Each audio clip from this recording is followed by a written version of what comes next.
Yo, Jon Fitch here. What's going on? We got another spectacular Sunday to talk and have some fun. There were no fights, no violence, which is unfortunate, but fortunate for us.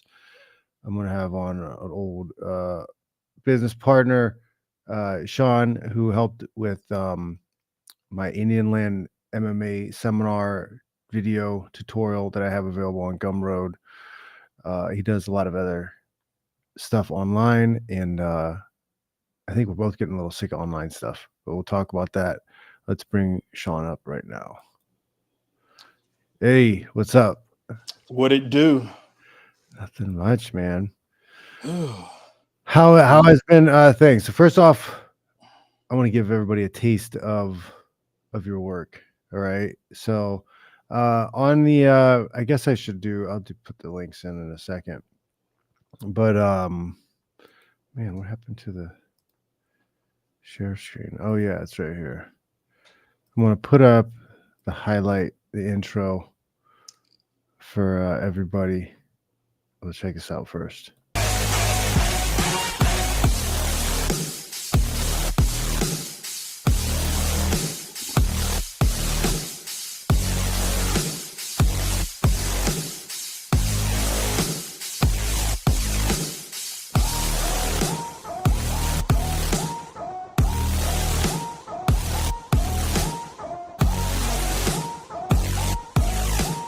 This is the space I need to get in on this line. I want my weight on this, and I want to pinch and control. It's like he's powerful here, but if he's sitting on his butt, like he's not powerful here. Well, I thought his course was very great in terms of like focusing on the little things that makes athletes great. And it's super simple to get down, and it works. It's very effective. And so I struggled a little bit with the wall work. It was good to brush up on some stuff. It was great. I learned a lot. He's such a good teacher. He really helped me kind of navigate and use pressure through my toe.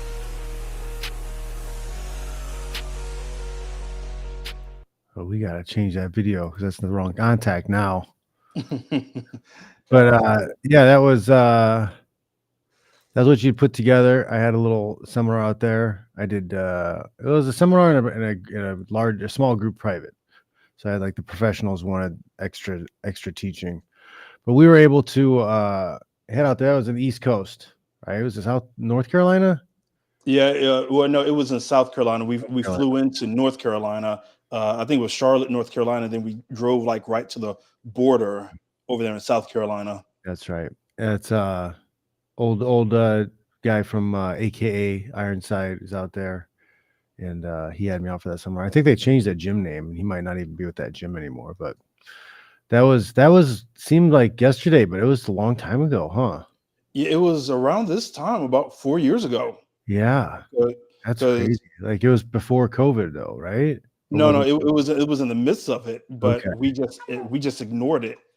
Yeah, you know, we all knew they weren't really doing it. That stuff in South Carolina, they weren't having it.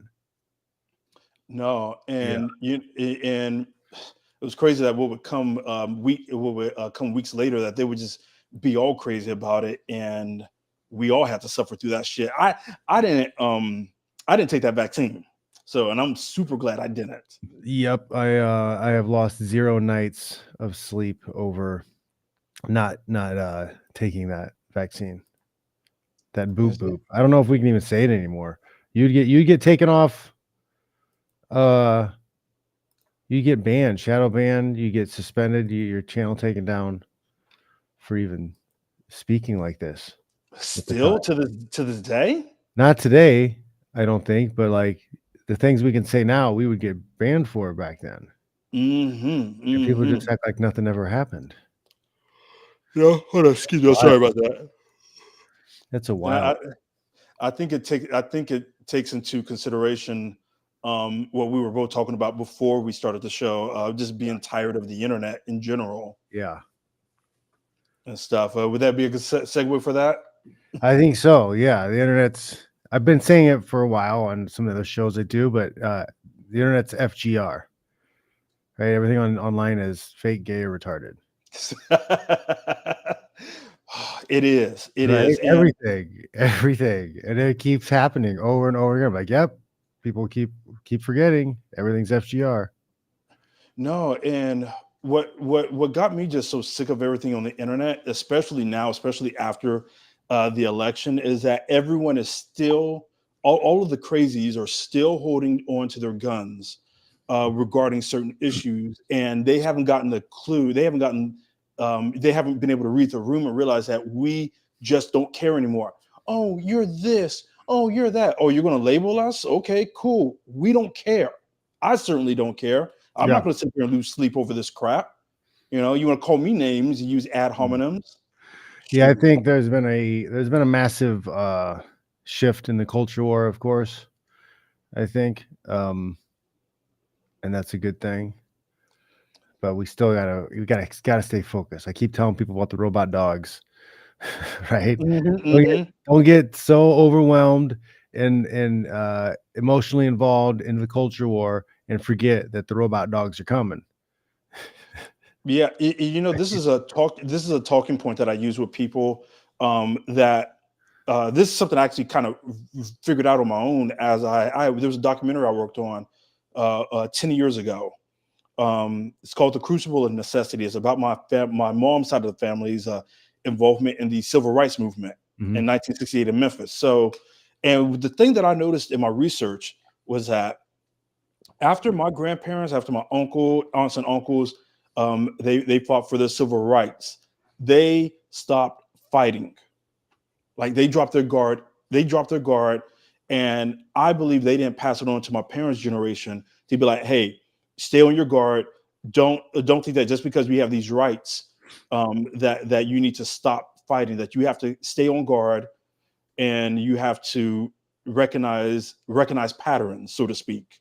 And realize when some foolishness is happening.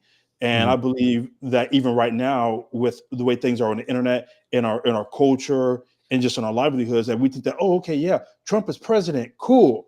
Now we don't have to. Now we can drop our guard. I said, nope, keep them up, keep your dukes up. My dad says, put your dukes down sometimes. You know, I said, no, keep them up.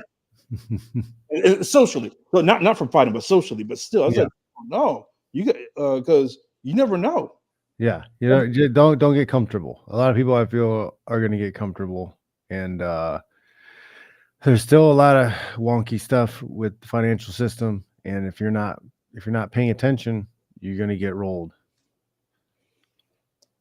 Absolutely. I like how we still kind of implement fighting techniques in our conversations, no matter what. Life's a fight. Everything's, if you're not fighting, man, you gave up. You gave up on life. You know, like you gotta fight just your own self-doubts sometimes in the morning just to get out the door. So like everything about life is relatable to fighting. And you know, speaking of that, when I saw your previous assistant, when she made that post on Twitter, I think a guy, mutual friend we have, Tiger Joseph, he had retweeted what your previous assistant had said about looking for someone that can do video, and that is how you and I were able to meet up. And I was in Korea at the time, and I was like, this is a good opportunity for me to really put my video media skills to work, because because even since then I've always had to kind of fight to be able to get clientele, to be able to have people look at what I do.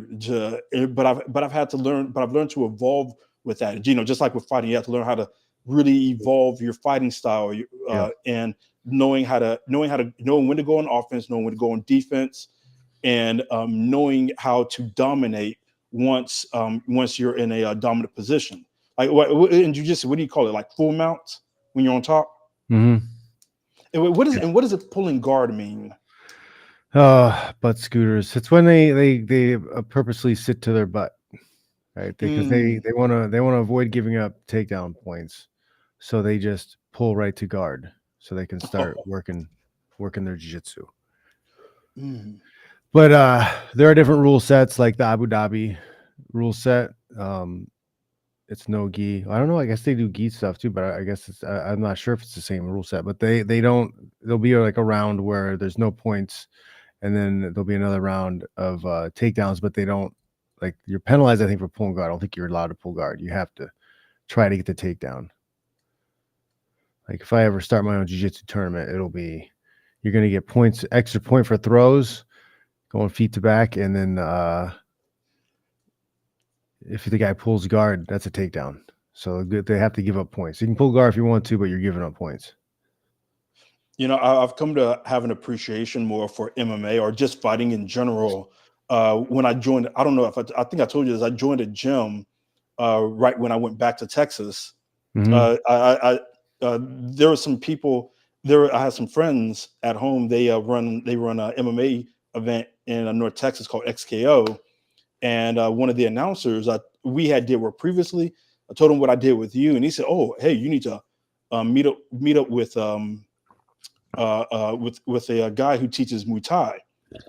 And he has a business partner whose wife currently fights in the UFC, Jin Yu Fry. She fights there, but her husband Douglas Fry is her coach. So I meet up with them. We have lunch, and they see my videos. They say, "Hey, we like what you do," and because I do videos for them, they let me join their gym for free.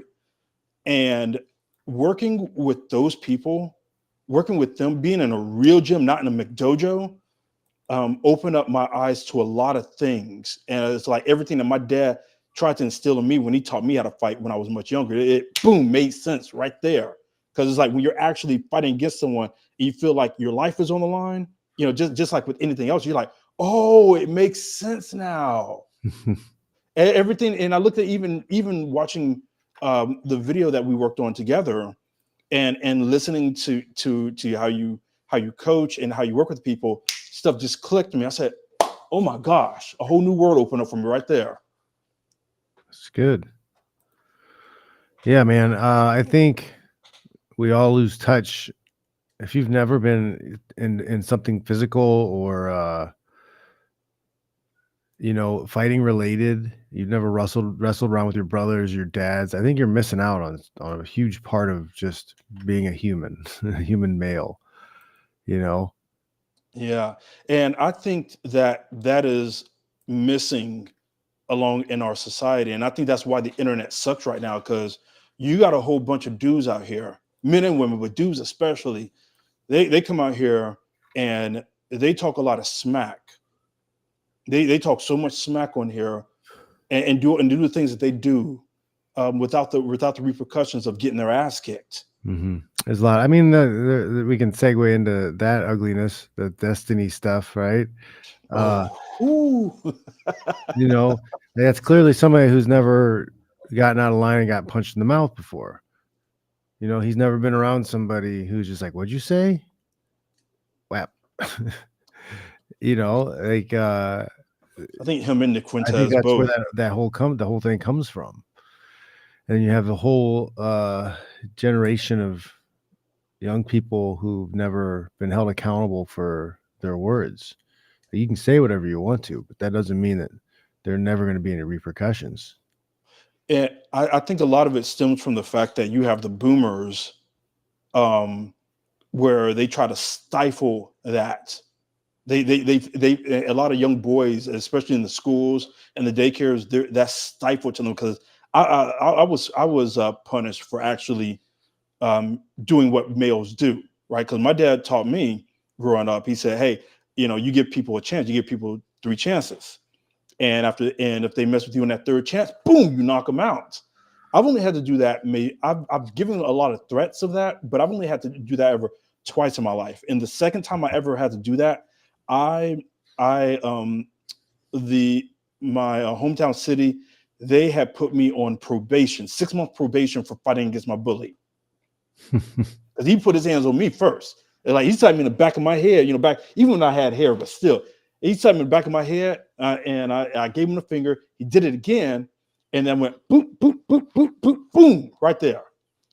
Whooped his ass. Principal came and took us both. I got in more trouble than he did, and for that crap. And I think that's when you're in high school though, when you're a minor. I think the bully thing, it's one of those situations where, like, yeah, you have to fight back. You have to send a message back, or it's never going to end. When you get to the adult ages and somebody's messing with you, you have to be way more strategic, because now you have legal consequences. Yeah, with what was the name, Daniel Penny, doing that up in New Yeah, York. yeah, exactly. You got somebody, crazy homeless person's harassing people. They feel scared and threatened, and they don't feel safe. So he puts the guy in a rear naked hold, rear naked choke, and takes his back, puts the choke on, and the guy didn't die of the choke. He had like medical complications afterwards. So I don't even understand how they could convict him of murder if he wasn't exactly the cause. I guess they're trying to say he caused the medical condition, he caused the panic attack or the heart attack or whatever. The guy, I don't know. I would argue that the drug abuse it would probably be a bigger I think they were trying to issue. create. I think they were trying to create another George Floyd, but people caught on pretty quick with that, and it was like, no, we're not going for that. Hmm. No, because I think there was some interviews from some of the women who were on the train at the time, and how they were happy he did what he did. So kind of deflated the narrative pretty quickly. Yeah, and I think the main issue right now is just having to go through the DA, like all the corrupt DA of New York, and all these corrupt judges in general. Now is this, and that's the thing that a lot of men, unfortunately, in this country, we have to deal with. We have to deal with corrupt politicians that want to hold us accountable for our nature, which is to protect, fight, and protect. You know, and I know you have a lot of women and feminine and very feminine men that are like, no, you can't handle stuff all barbaric and everything. It's like, you know, handling things barbaric is why you're able to sleep at night. Is why you're able to do what you need to do. Yeah, the not being able to defend yourself is pretty wild to me. I think also well, at least here in Texas, sorry to extend this a little bit. In Texas, we also have a thing at the schools called zero tolerance. And one of the vice principal that had got on me about defending myself had talked about that. And I find it so ironic she told me that because she has twin sons that are wrestlers. I said, yeah, I think you clearly run the wear the pants in your family, not your husband. But I've never met her husband though, so it's whatever. It's whatever. That's just how I felt about it. Yeah, so the FGR, everything online is FGR. It feels like, yeah, because like once again, I've been saying this, like I tell this to my sons all the time. It's like a lot of the creators, a lot of things that you see online that are popular and have a lot of numbers, it's all lies. It's not real. Right? Like they're paid for subscribers, or the algorithm purposely pushes them. Like, I don't think the internet is organic. I don't think things happen on the internet organically. I don't think that you get a lot of attention and get pushed in front of a lot of people without somebody gatekeeping.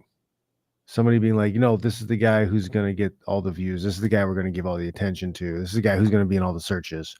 I don't necessarily think that any of this stuff is real, right? I think it's all heavily controlled. I think there's a lot of people messing with the numbers for numerous reasons, but I think that's the only thing that explains it, because every once in a while you'll see somebody who gets busted, and it's like the Fuentes and those guys that are all going through that stuff now. Like, you're seeing that it's all just fake. It was all fake. It was all pro wrestling. None of it was real. They're all banging each other. It's all ugly and fake, gay, retarded, all of it.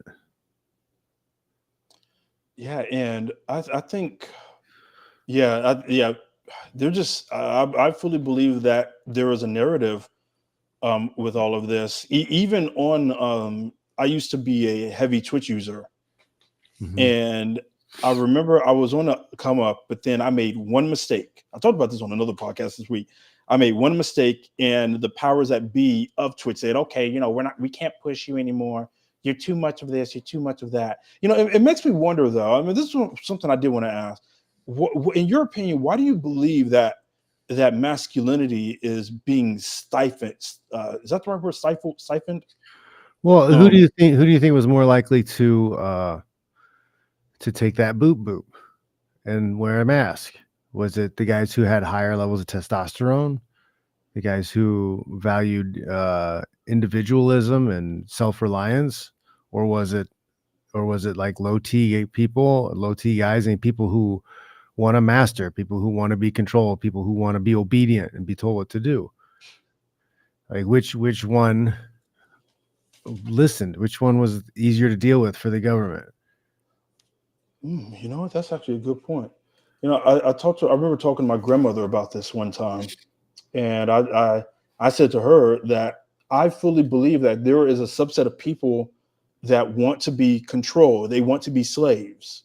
They don't want to hold any kind of responsibility. They want a higher power to control them, a higher power that isn't God, to control them. And my grandmother didn't believe me, but when I look at history, especially with my ancestors' history, 400 years of slavery, you gotta start asking yourself, okay, if these people were just willing to be, save for the few that actually started the slave revolts and got out, but you had a majority of people that just wanted to, that allowed themselves to just be mentally enslaved. And even with the mask, even with talks of vaccines and this, that, and the other, people want to be told what to do. Nobody wants to go out there and be held responsible. From being a independent contractor to being an employee, like someone who's your own boss, like there's a whole lot more work involved than just showing up. You do the bare minimum you're required to do and you get a paycheck. Whereas if you're self-employed, independent contractor, well, then you have an onus of responsibility and like getting out there and getting the work done, because if you don't, you're not going to get any pay. It's like that what I do as an adjuster. We're 1099 people, and they say to us, hey, you got 45 claims, go out there and handle your business, make your phone calls. We don't do it, we're gone. Stuff. But, how long have you been doing the adjusting stuff? Gosh, going on 4 years now. It'll be 5 years this upcoming January when I first got my license. No, I'm sorry. No, it'll be 4 years this upcoming January. When I got the license, and working as an adjuster alongside doing Muay Thai, and even hanging around you and all these other fighters has really helped me to enable personal responsibility and where I live, how I manage my money, where I put my money, and where I put my money at. I fully believe doing this is, having this much personal responsibility has increased my testosterone a bit. Doing that plus using your book, the Weight Cut Bible. It has helped. I mean, I've fallen off. I've fallen off. I'm not gonna lie. That's the thing.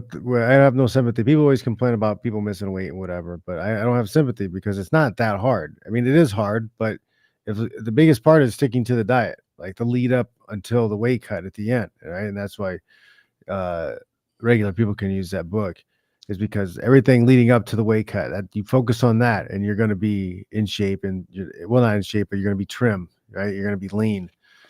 But people just aren't disciplined. They aren't disciplined. They'll think, oh, I'm just gonna cut the weight. I'm gonna drop the water weight right before, and then they're not eating clean, and then it gets a lot harder. It gets messier. Their body starts shutting down, and they can't make the weight. And then we gotta watch a catch weight or a compromised fighter fight. Yeah, and what's crazy is, since I followed the advice of that book when I was losing fat but building muscle, I saw people that I haven't seen in years. They say, whoa, you got big. You look like you're a threat now. It's like it's one thing to be tall, but to actually look like I can murder someone, that shit felt great. Like I had I was in Japan last year, and I go to a what's it called? I went to this very famous bar in Tokyo called the Muscle Girls Bar. And I think I've seen you post some videos from that place. Yeah, but what's crazy now? From the videos that you saw, they've actually moved to a much bigger spot so that you can hold even more people. Man, it's a vibe. But anyway, I go up there, and all the Japanese girls say, "Oh, you got very nice muscles. You're big guy." And I was like, "Stop it! stop it. Don't tell me that. This is stuff, you know, secretly inside, I'm just like, yes. but what I learned from you from reading that book has really helped out. I feel like I look good, but I'm a lot stronger, and it made me go, okay, what else can I really do with my body? How can I make myself even more functionally strong? You know, let me get into doing dance, right? Let me do something sexy. Fighting is sexy. Weightlifting makes you look sexy, but it isn't sexy. But looking good while dancing, by doing salsa dancing, square dancing, all that other stuff, man, you changed my life with that book. That's good, man. It's good that you're staying in shape, getting out there and moving. I think it's one of the funnest cardio workouts ever. It's just hitting a bag, man. Like, just get on some gloves, go out there and throw some punches. It's good. It's healthy. It's good for your soul. So yeah, you kind of mentioned you lived in Korea, and you've been, you know, Japan, other places. Like, where have your travels taken you recently? I was in Canada. Well, both of these for work, but I went to Calgary, Alberta, Canada for the first time ever. Back in, I'm going to say August. Yeah, August. And wow, everything I saw on the internet regarding Canada was true. Right. So I'm up there, and I have 45 claims I have to work. Out of those 45 people, I think 90% of them were Indian, Punjabi, or Pakistani. I had like maybe 3 or 4 clients that were white Canadian, but everyone else were like Indian, Pakistani, or Punjabi. They were nice people. They're very nice. Like, I go up there, I say, hey, I'm doing your roof. And I said, okay, would you like some Indian tea? Would you like to eat some Indian breakfast with us? Very nice people. Even white Canadians too. They treated me with some food too. So and I was like, wow, these people are a lot nicer up there than they are down here, even in the deep South. But I go up there, and it felt very dystopian. Like, when you drive, I don't know, have you ever driven in Canada before? Man, it's been a while since I was in Canada, but I don't think we drove through the country much. So when we were driving up there, they have speeding cameras everywhere, everywhere, and they do have a lot of cops that go all around. So I'm noticing that a lot of people are driving the speed limit while they're even on a highway. So I think the fastest I ever drove on a highway was probably maybe in miles per hour, 70 miles per hour. Maybe they're just so polite. They're like, oh, don't want to speed, eh, you hoser? Yeah, and you know what's crazy? I've actually, when I for the few white Canadians I did talk to, I actually heard that Canadian accent that I heard from that show Letterkenny. It was like, oh, give your balls a tug.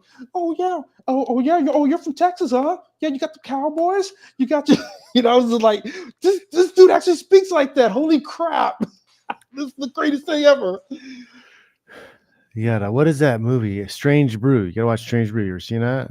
Wait, what is it called? Strange Brew. Never heard of that. The old movie. Strange They got Brew. the Canadian accent strong in that one. Man, okay. Okay, I see that. I see that. Yeah, they save the day by drinking lots of beer. Dope. Oh, okay. But that almost sounds like what was that movie? Beer Fest. You remember that? Yeah, I remember that. But no, yeah, Strange Brew. Everybody's got to watch Strange Brew. It's one of those ones you gotta see. Oh, Rick Moranis is in it. Okay, Yeah, Rick all right. Moranis. But yeah, I did Canada. I did that for about a month. For about a month, and then a week after Canada, when the 2 hurricanes hit Helene and Milton, they both hit Florida. So I went to Tampa, Florida, 2 different times. The first was for Helene, and that was for floods. And we mainly did all our claims around St. Petersburg. And when you're there, I've never ever been in a flood zone ever in my life. That was my first time ever being there and witnessing people just displaced. But what blew my mind was that the people, they were displaced, but no one was sad. Everyone was like, "We got work to do. You know, it's a bad situation. It's a crappy situation, but we got work to do. Life goes on." And I've That never seen that's that. that's one of the biggest things I've always noticed. I've always said is when you're like busy working hard on something, you don't have time to like, oh, how do I feel about this thing? Oh, I'm sad. It doesn't happen. You don't have time for. It's like I need to take care of this. This has to be done right now. hmm And, and it made a lot of sense. Again, going back to what my dad said, he just said you always got to find a solution. But I remember talking to Nuclear Cardillo. I cannot pronounce his other name. Nuclear, Cardillo. Nuke Yeah, Cardillo. Nuke. Yeah, Nuke, Big Nuke. I had dinner with him when we first met, and he said he once asked me, "What is your plan?" And boom, something just hit me. And I use that as my mantra now. Okay, this sucks. What is my plan? What am I going to do? Yep. Yep. And that was the spirit of the people of Florida down there. The first time after the flood. The second time was for the hurricanes, and I actually had to climb roofs. And I swear, when I worked the hurricane, there was so much. I worked with some very wealthy people. Like the wealthiest guy I worked with, he owned a horse ranch, and I've never been on nothing like that. It was like I can't tell you how many acres it was, but it was quite massive. And he was Man. driving me around in his electric golf cart, showing me where all the damage to his fence and other places were at. And I was blown away at how him and his wife just really created businesses to be able to afford something like that. And it kind of brought a spirit in me to go, okay, here's a guy right here who built generational wealth for him and his family. What's to stop me from really doing that? I'm not going to sit up here and do like other black people and be like, oh, we can't do it because of racism. I was like, okay, we got opportunities. Let's see what we can do. Let's see what we can build off of this. Let me study a little bit more about Bitcoin and stuff like that and build from it. Yeah. Yeah. And then, man, like you're talking about generational wealth. Like he has acreage for that ranch, right? Like to me, that's you want generational wealth. That's really what you do. It's real estate. Like if you're not getting into real estate, you're not building generational wealth. Even if you're buy an acre plot somewhere in the country for $10,000, so somewhere in BFE, just Mm. because someday it's going to be worth more, or at least you own some land. At the worst case scenario, you can pull a trailer or a big SUV and live in that on your land. You know what? That you actually gave me an idea, because I actually did find some land. It was about 3 acres worth of land in BFN, in East Texas that I found. It's up by my grandparents' place. Mm-hmm. Huh. Never really thought about that. Doesn't hurt. That's my plan. Is I'm hoping Bitcoin makes a big run, and then I'm going to cash them out. I'm going to transfer that over into land. I'm hoping I can buy acreage. I want to get back to Indiana, and I would love 20 to 50 acres. That would be outstanding. Even if I have to live on a trailer for a while I develop it, I think that would be amazing. So that's long-term plan. So I'm going to be in the middle of north, because then if I have land, I have acreage of land, then I can build my own wall around my property. I don't have to wait on the government to build other outside walls. I think the only hurdle would be have to deal with property tax. But I don't know if it's true, because I did hear it from Vanilla Ice, but I had heard that if you bury a family member on your property, it exempts you from property tax. that I've heard that was true. I've heard that was true, and I think this sounds kind of morbid. I kind of wish I'd given this idea earlier, My maternal grandpa, he passed away this year, 95 years young. And Good run.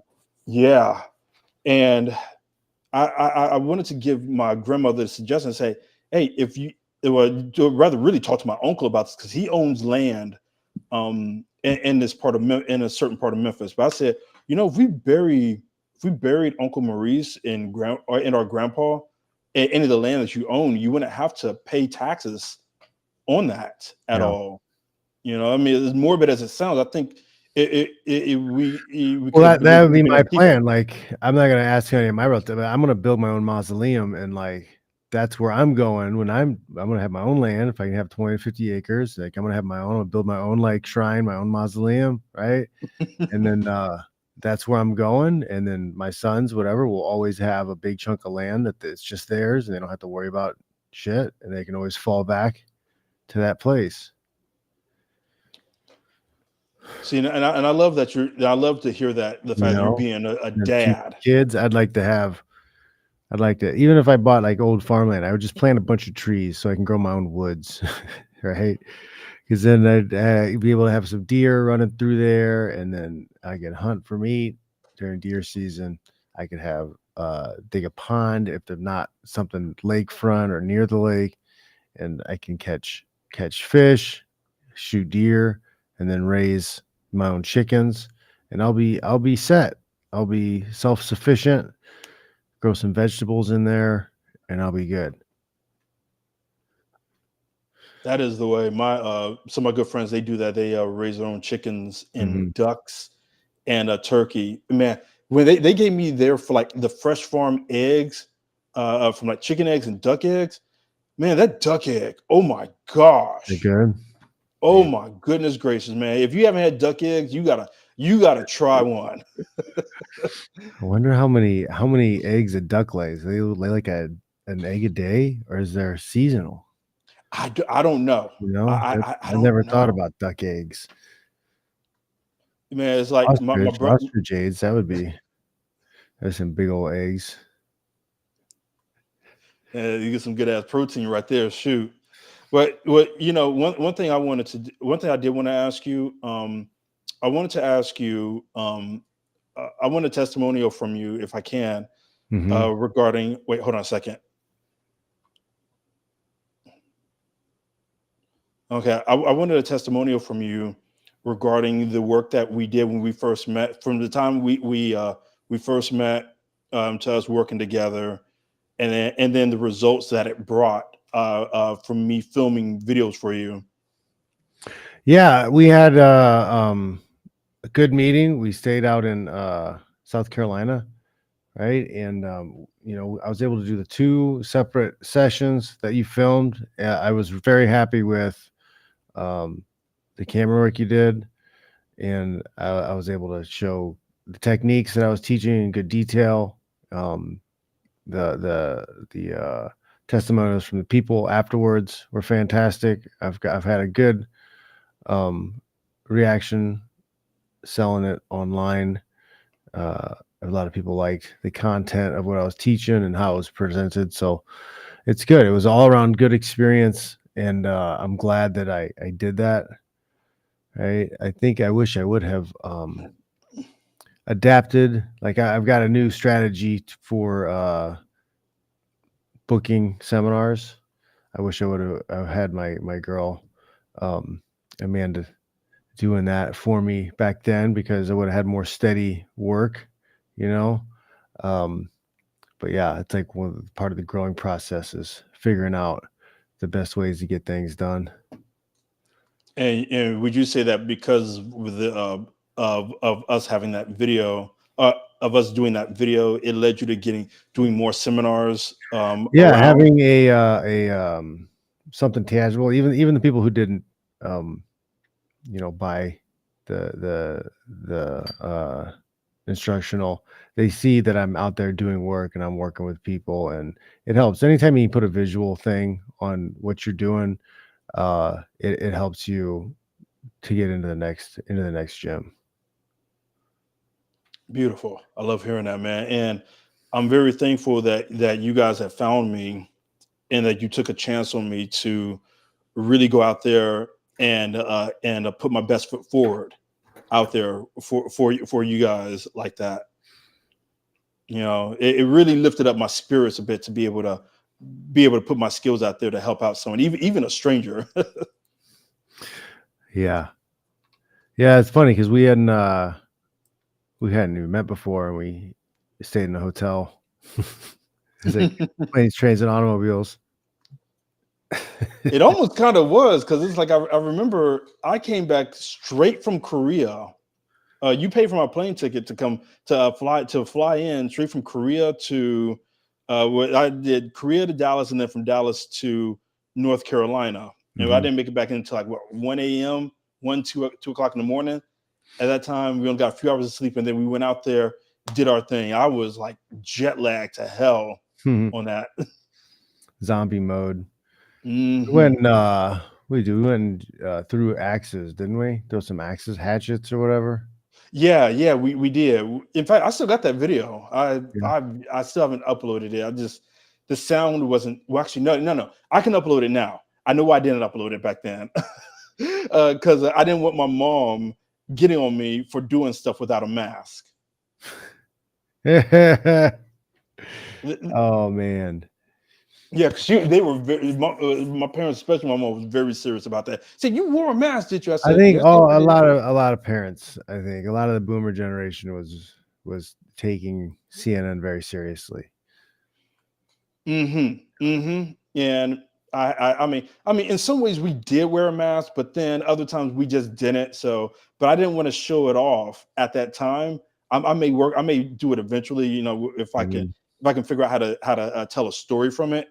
But yeah, we did our thing, and it felt actually very relaxing to not to be around new people, to learn new things, and do something that fun. Like I've done Well, I acting mean, before. it was nice Yeah. going from the California mask lockdown mentality to over there where people were like, "Oh, why are you wearing that?"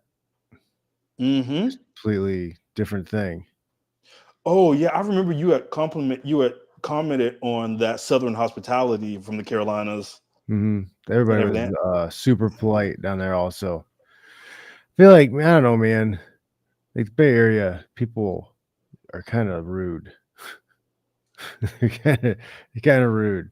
You know, not everybody, but I feel like I run into a little more rudeness here than other places, and kind of like a snotty, stuck up rude too. The worst kind It, of rude. and you know, it was so what blows my mind is whenever we travel the world, you get people like that. It's like an international thing where people that they make a little bit of money and they're like, oh, I'm better than you, you know, got the pinkies up, all that bull But crap. it's like fake because they all are in monstrous debt, you know. Like it's Mm-hmm. all fake. Everything's leased, and they have massive credit card debt, massive student loan debt, massive everything debt. But then they're trying to flex. It's weird. It's really weird. Really weird. I never realized how true it was with people faking the flex. Again in Korea, like so in Seoul, we there's this rich neighborhood called Gangnam. You know, if people are here, you remember that song Gangnam Style, people doing that dance, that Yeah. silly dance. That's a real place. That's basically Korea's Beverly Hills. Mm. So we always had a me whenever I go to Gangnam, me and some friends, we always have a contest and figure out, okay, who has a fake bag, and who's over there in the Lambo, who rented that out. And the Lambo dudes, they think that foreigners wouldn't know if it was rented or not, because in Korea, like they have special license plates to show you if a car was rented or not. Mm. And I was like, why would you flex that, thinking that, oh yeah, I got a Lambo, I'm so cool. But when we know this stuff, man. I don't even care. If I can't drive something in the mud, I'm not very interested in it. I don't care about Lambo. I drove a Lambo in Vegas. They had the little racing track thing. They're cramped. They just sit really low to the ground. I'm not a fan. Oh. I'm not a big car guy. I like trucks. Right. I tell people that if I ever had the money for a Lambo, I wouldn't get it. I would just buy an MRAP. Those big tank vehicles, armored vehicles. MRAP. Let me take a look at that. I've never heard of that before. MRAP truck. MRAP. Yeah. Oh, that. Wow. Yeah. It's like 6 wheels of glory and armor plating. You could fit a couple missile launchers or some 50 cal machine guns on there. That's my. Have you ever like ridden in one? Actually, went on top of the truck and shot the gun from the top? No, I haven't. I haven't been that lucky. No, I have shot 50 cal rifles before, but yeah, nothing like the mini gun on the top of a tank. That would be pretty awesome. You know, speaking of guns, I would love to be able to go to your neck of the woods and actually, because I saw you in MLD do this. I want to be able to shoot some guns with you. You know, I think that'd be some good content. Yeah, that was down south. That was down in near Thor. He took us out to the desert and like nobody around, so we shot off some pistolas and some rifles, and he had some things that went boom. It was fun. It was a good time. It was a good time. I miss being able to do stuff because like that's one of the things that you could kind of do in Indiana. You take your guns out and go shoot on your land if you got enough land and thick enough tree line. But yeah, it was a lot of fun. It was a lot of fun because I don't like, man, I like shooting, but I don't like going to the gun range. You know, it's like check in and you're limited to like where you can be, and then you got other people around make me nervous because I don't know what these people are psychos or if they know what they're doing. So it's just not a fun, comfortable thing. They'll yell at you if you shoot too fast. You know, I'd rather have a small group in a private area where we can kind of do what we want. Huh. You know, when you put it like that, that makes a lot of sense. My mom told me her brothers used to shoot. I think they used to shoot BB guns in the backyard of their house. Mm-hmm. No. It was BB guns at one point. I think they also shot some real guns. I think my mom said she once shot a shotgun when she was a little girl. Yep. And she said that was a lot of fun being able to do that. She's never gone to the range. My uncle has he retired Navy, so of course he'll go every now and then. But when you put it like that, when you have control over where you can shoot and how you can shoot, that gives me some ideas. I'm gonna go talk to my dad's brothers and talk about, hey, we got all this land back here. Let's get some targets out and go bink, bink, bink, bink. Mm-hmm. Yeah, set your own stuff up. It's a good time. Yeah, you got to see MLD. You met MLD out in Tokyo. Yeah, I did. That I am appreciative of his hospitality. We walked around a part of a Harajuku that I've never been to before. We took some photos. He spit some game to me. He took me to a restaurant that I've never been to, that I will for sure go to when I go back. Dude had called it for what was that nuisance streamer Johnny Somali? Oh yeah. Oh boy, that dude was fucked. Yeah, so you've spent plenty of time in Korea.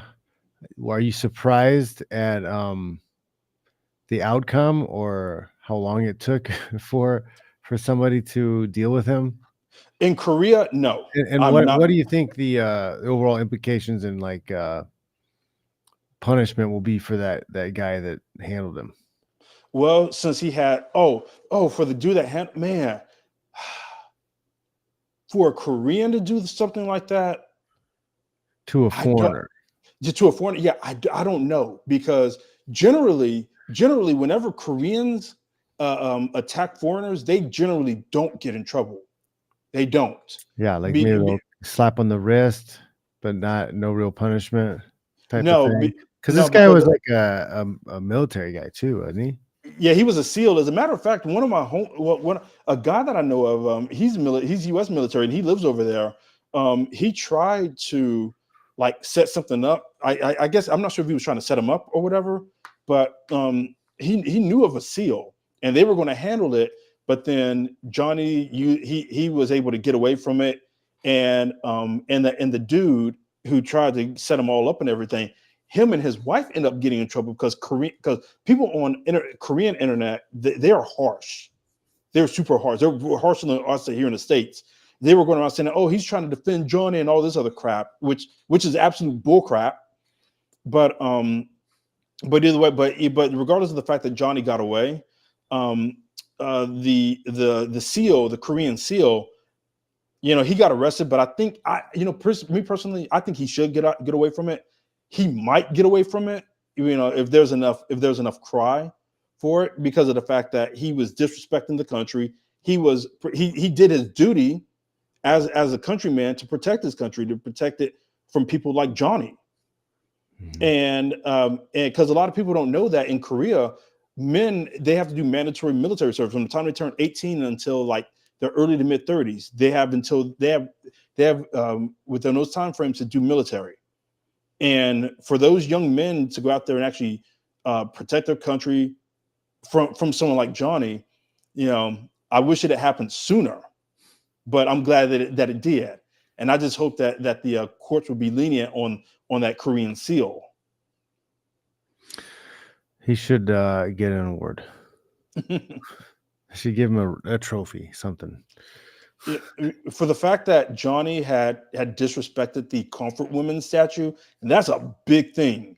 That's a very big thing. The fact that he had did that to that statue. I don't have talents for anybody. You're going into somebody else's like house and you're gonna like shit on the couch. Like, get out of here. Leave these people alone. Like, go to your own neighborhood and be an asshole. No, he's not going to do it. He talked about why he would never do it in America. I remember he said this in a stream in Japan. He said, I fuck around with Japanese people because they're not going to do anything. I'm more afraid of white people. Because he got fucked up by a white dude. Wasn't white dude like haymaker? That's the thing, though. It's like there are plenty of Japanese people that will put you in line too. I remember there's a fighter, Ensign anyway, was making comments about Johnny Somali. Wait, I'm sorry. Say that again. A fighter. There's a old fighter named Ensign, right? He fought Frank Shamrock way back in the day. Oh, but he's like friends with Yakuza people, and they respect him because of his warrior spirit and the way he used to fight. So like they really like him. And yeah, if he's talking smack about Johnny Somali, then there's got to be some other people who are heavy hitters that aren't gonna like that shit. It makes me wonder why the Japanese took so long to detain him and to do anything about him. But it took him going to Osaka. It just tells people how different people from Tokyo and Osaka are. Because people in Tokyo, they just tolerated that crap. But Osakans, they're like, no, you're not doing that shit here. Mm-hmm. Yeah, it's just, you get what you put up with. It's a lesson to everybody. You get what you put up with, people. If you just tolerate it, it's not going to go away.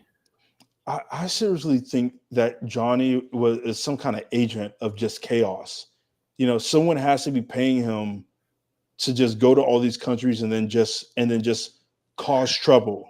And it goes back to the FGR stuff I'm talking about. Everything's a KFAB. Like, you don't get a bunch of attention from the algorithms and the mainstream unless they want you to. It comes back around to that. Like, yeah, why was Johnny Somali popular? Why did he get away with what he got away with for so long? Oh, I'm sorry. I'm looking at the chat. Yeah, Marty and sales. Funny. It is a lie. Everything else is a lie. So I got to follow along with the FGR part of the internet. But yeah, so I don't believe Johnny Somali was organically popular. I don't think a lot of people enjoyed him. And yeah, there's dummies who see it and giggle and haha, oh my God, I can't believe this. But I think like there's so many other things that would probably be way more interesting that are suppressed by the programming. Hmm. There was a guy that I talked to last week. He was like he used to work on some big projects on YouTube. Mhm. And he introduced me to a YouTuber named Peter Santinello. And he's a vlogger. He goes around the world, the USA, showcase things that the media doesn't talk about. And I saw his stuff and I was like, okay, I think I could probably do something like that. But his stuff really gets pushed out to the forefront more so than other people, more so than other people that does the same stuff he does. And I've come to understand with what you said about fake, gay, and retarded, or especially on the fake aspect of it, that I've noticed that certain black content creators, and I don't really like getting into the race topic and stuff, but slowly starting to come to reality with this, that you have a lot of black content creators that want to do stuff that doesn't show any foolishness, ghetto-ness, or whatever. It gets pushed to the wayside. It's like, oh no, you're too white. You're like the whitest black person around doing this stuff. But we want to push out to white people that's doing white people stuff. Yeah, it's a good Marty bringing the conspiracy stuff. I love it. She's saying, I wonder how much CIA Project Mockingbird is still in effect. They try to control what media the public consumes. Yeah, I'm so that's where my conspiracy theories is all taking me, is that the banks run everything, central banks run everything, and all of this extra stuff is theater and distractions to blind us from what's going on with them. That's where it all comes from me. That's the central why are they all doing it? Because the banking system is a criminal enterprise, and it aims to make us all poor, the majority of us all poor. One thing I do want to ask, I've been meaning to ask you, what was your red pill? What brought you to a moment where you're like, where all this stuff just came through? Well, I started paying attention, like, there was 9/11. There's questions around 9/11, Iraq war. There's questions around that. Like, what? How? Why is this going on? Learning in the 2000s about how all the lies that went by around the first Iraq war. The babies taken out of incubators and put on the floor. It was a whole big staged lie. I remember watching and seeing that. I remember people and teachers talking about that, because I went to a Catholic school. I remember the priest talking about it. It was all made up. It was all a lie, right? I learned that in my earlier 20s after college, when we're all asking questions about 9/11 still, and why we're in Iraq, and why the hell are we guarding poppy fields in Afghanistan. That all was a part of it. And then there was this whole massive thing about, though the banking thing. I had bought a house in 2007, so the prices dropped. So I got stuck in a condo that dropped $185,000 in value, right? So those all things kind of tied together, and I'm like, what's going on? And there's the hope and change thing with Barack Obama. So I'm like looking at it really skeptically, because I'm like, this sounds nice, but like, is he really gonna fix this or what? And then he gets in office, and pretty much right away he didn't really do anything that benefited, or he didn't hope or change anything. And then by the end of his presidency, you're hearing about all this horrible stuff. That was even before. It was before that. It was halfway through I started hearing the horrible stuff about Obama.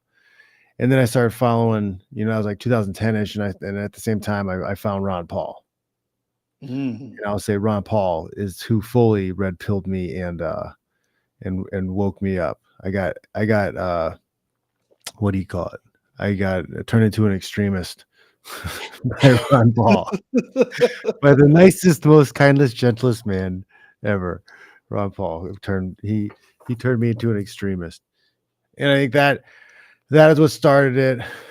I voted for him 2012, and I just been opening up more and more, rabbit holes, and then stumbled into Bitcoin, and then even all the stuff with UFC that I went through, and how much of it's not merit-based sport. It's all show. It's a performance. It's a lot of pro wrestling kayfabe stuff, and I hate that. And it's like you start seeing the pro wrestling everywhere because it's all a bunch of fake stories and emotionalism to sell things, and it's all just consumerism and emotionalism, and everything's FGR, and it gets consolidated into this screen that everybody has in front of them, and the narratives are mainlined into their nervous system.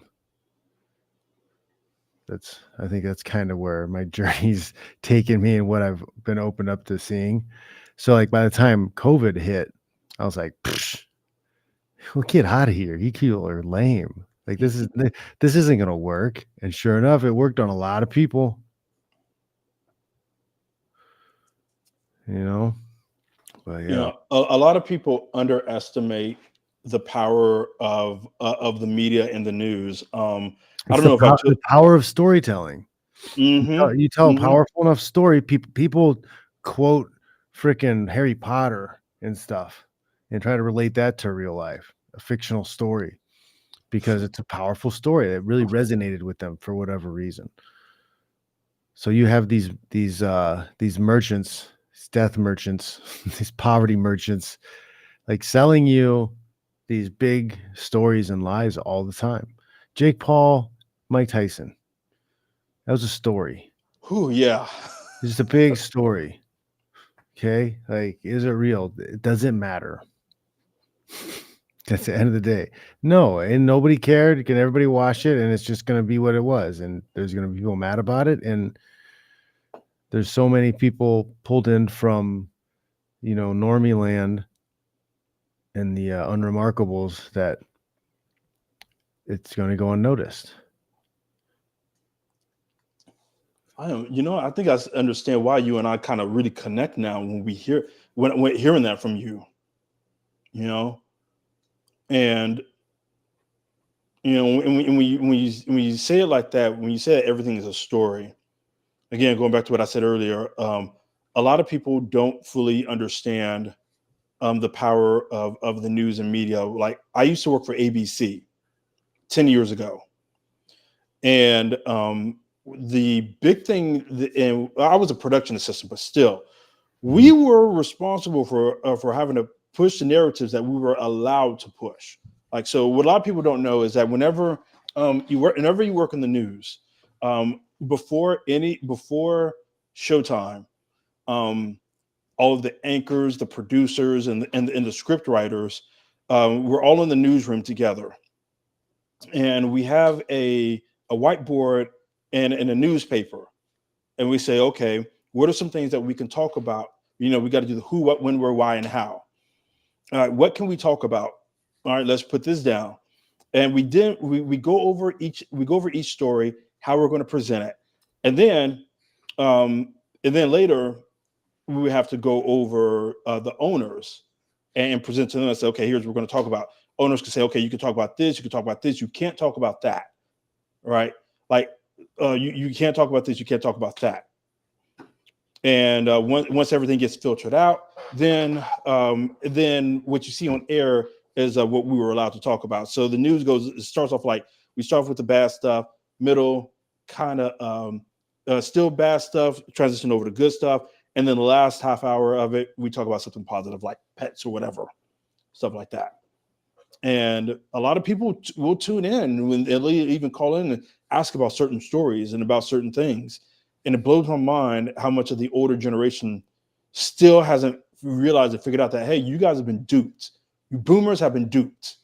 And Mhm. and a lot of them are so old right now, they don't even care anymore. They're just like, Yeah, it's wild. Like I do think though that they got better.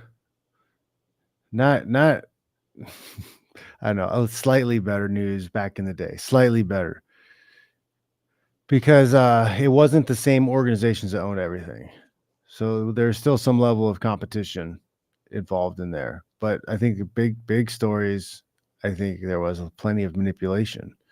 I think we do have government agencies that do meddle with narratives and tell stories in order to get people on board with things. I mean, just the modern day influencer and the money they make pushing whatever narrative, whatever candidate they're getting paid to push.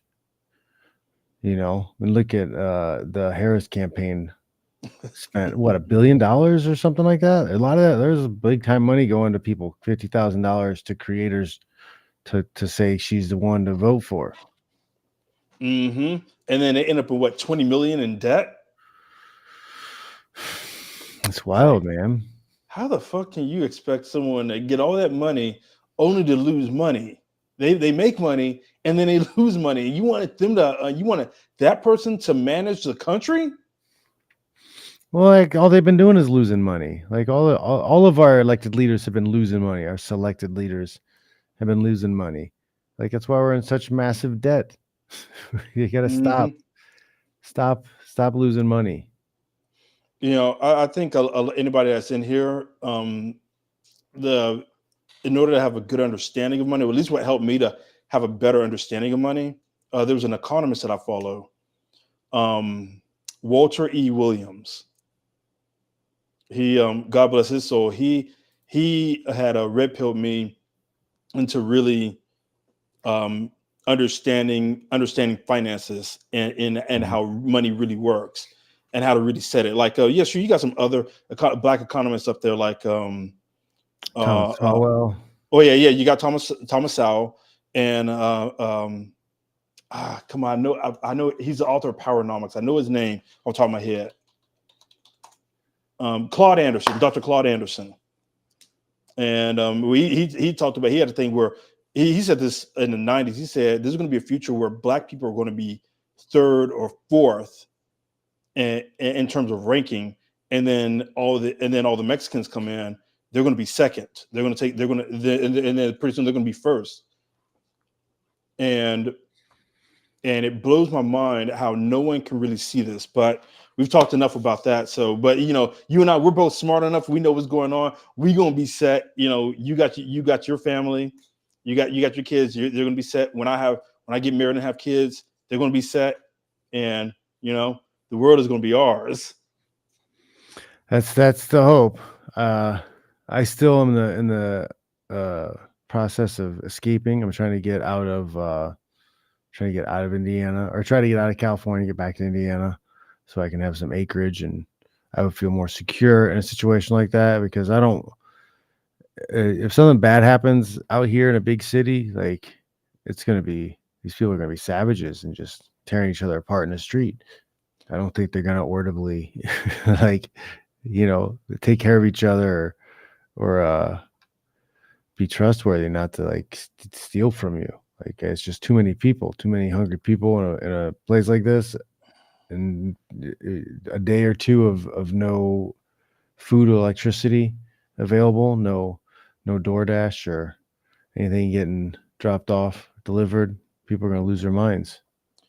Before I get into what I was going to say, do you, since you're in California, do you have to deal with rolling blackouts in your area?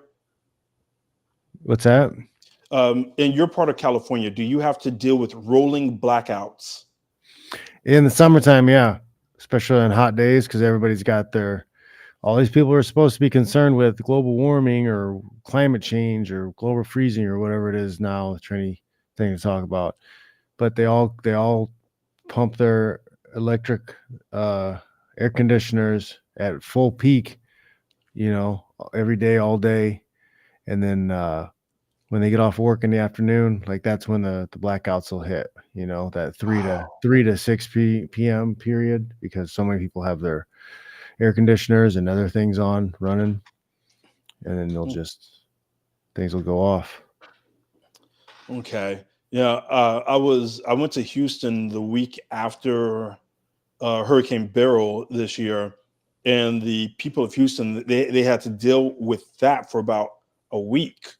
And a lot of people, and as you said, a lot of people were feral because of it. You had like people out there shooting, like harming the linemen, trying to fix everything. They put fentanyl in water and giving it to the linemen. Yeah. Where are they? What the hell are they?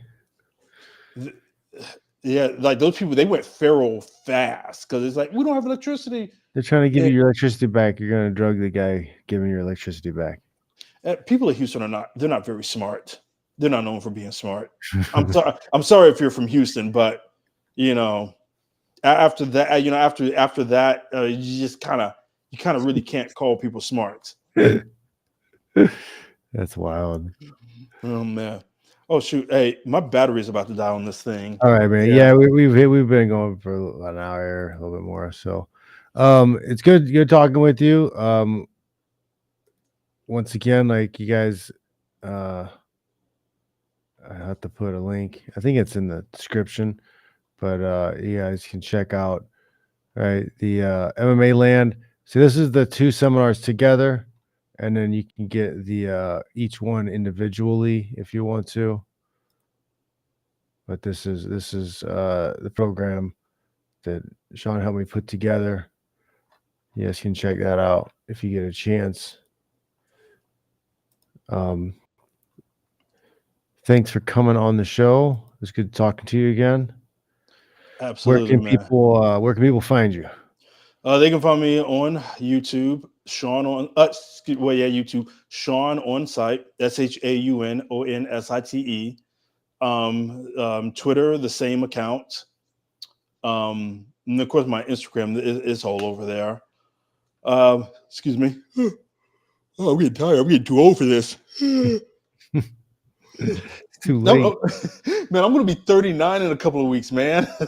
I can't believe that. It's internet stuff. We're getting too old for it, I think. We need to just segue into Facebook, I think. Yeah, I'm getting too old.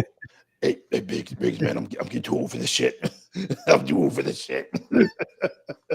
Oh man, but yeah, that's where you can find me at. Right now, I'm actually working on a little vlog series on YouTube, where I'm just traveling around parts of right now parts of Texas, maybe pretty soon the USA, pretty soon the world, where I go to places people don't really look at and talk to, and I just connect with people. I connect with people. And then I eat food at a hole in the wall restaurant to really just showcase some stuff. Like earlier just yesterday, I posted a video of me going to like a rural part of San Antonio, like a very red area, and I just interacted with the people and went to a hole in the wall grocery store, and the people up there were very nice. People have these thoughts of, oh, a black man going into a rural red area full of Trump supporters. He's going to deal with some racism. I went up there, man. Everyone was just so nice. and on Wednesday, this is going to come out soon. I can let people know about this now. My first video, I said there were no black people in San Antonio, which there aren't really. There's like 6% of black people here. So black people make 6% of the population. And people said to me, go to East San Antonio. And I did that. And now, I was in the hood. But same thing. I met some very nice people. Some people gave me their time and told me some very good stories. And so I kind of want to showcase people, let them tell their stories through my lens. No, so that's when I get to Indiana, that's something I'll have to do. Is you come out to Fort Wayne. There's the Fort Wayne Tin Caps, right? There's a baseball team there. You watch the game. And then there's Coney Island, which is an old was a chili dog store. Ooh. Restaurant, right? It's been there for like 50 years. Right? They just do the chili and onion and some cheese, and they throw it on your dog. It's amazing. Oh, I think I saw that place on a TV show. Yeah, it's been on like news, not news, but like Food Network shows and stuff like that. I saw that. In fact, I saw that the last time I was getting my oil change. Yeah. Okay, I know that spot. Yeah, I want to check that out. That's good. It's good. All right. Well, thanks for coming on the show. Good talking to you.